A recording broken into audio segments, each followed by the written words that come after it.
Hello and welcome to another video, benchmarking channel, whatever. On this one, I'm gonna be fixing some issues I did on the last video about the stats because I forgot, well, two things. Adding the KDE that now I'm using. I moved to KDE. I couldn't wait. I couldn't wait until April.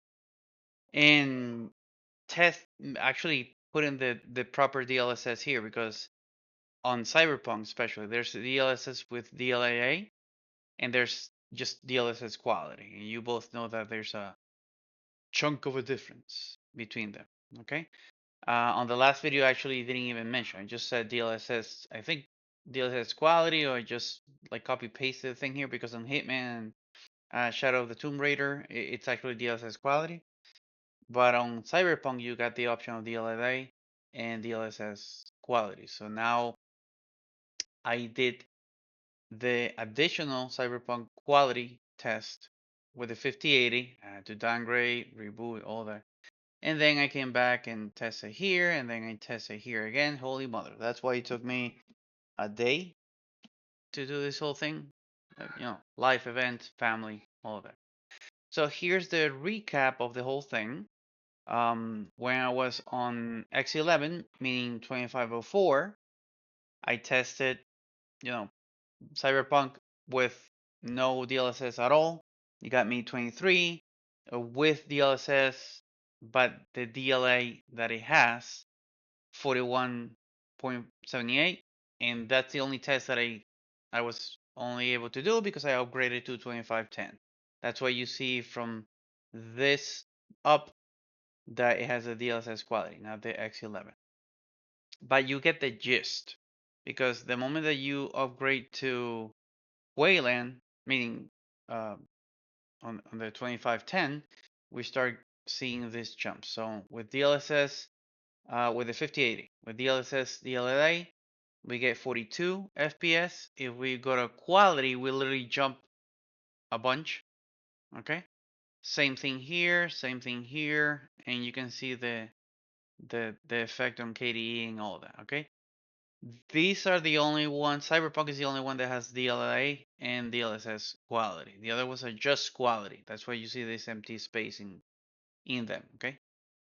So with that regards, if we go to KDE, we can actually see an improvement in the FPS. So on Gnome using DLLA, we get 48.59. On KDE, we get 48.79. You're like, that's just a little bit. If we use the DLSS quality version, we get 88.71 Gnome with the 5090 driver, Wayland. And on KDE, we get 92. That's like 4 FPS more or something. Okay.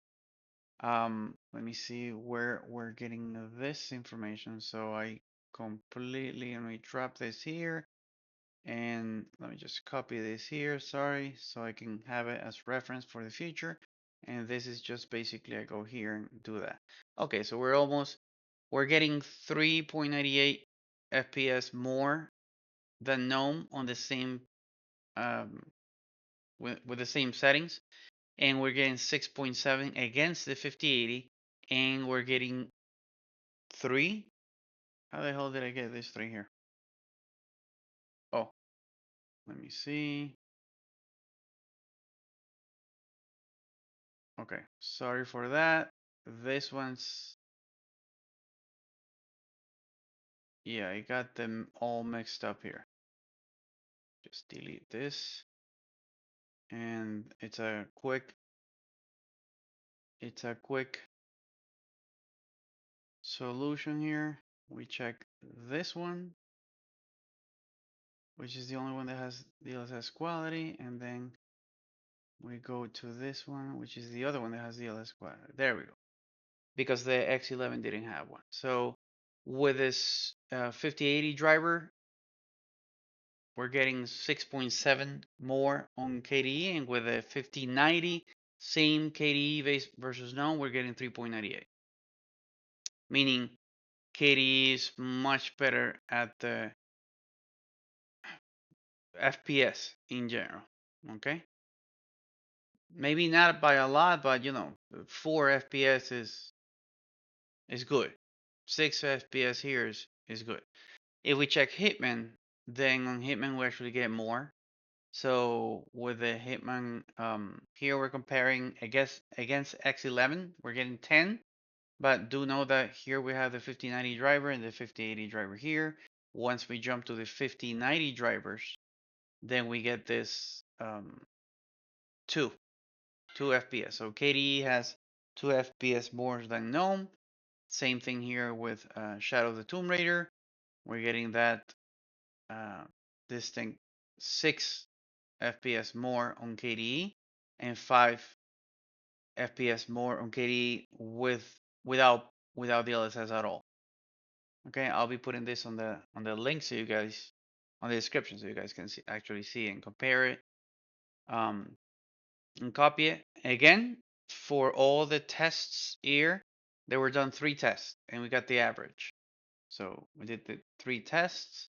In some cases, I had to reboot the computer, changing drivers or something that would force me into rebooting.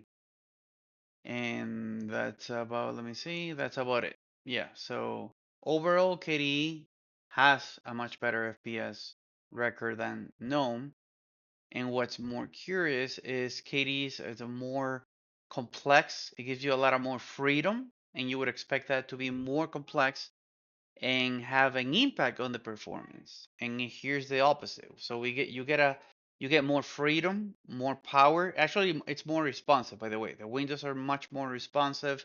The mouse even moves, I don't know how to say this, like smoother, more accurate. And there's a bunch of things I was not expecting with KDE right now that I would expect it to be more laggy, more stuttering, more. None of that happened. It actually happens on Gnome.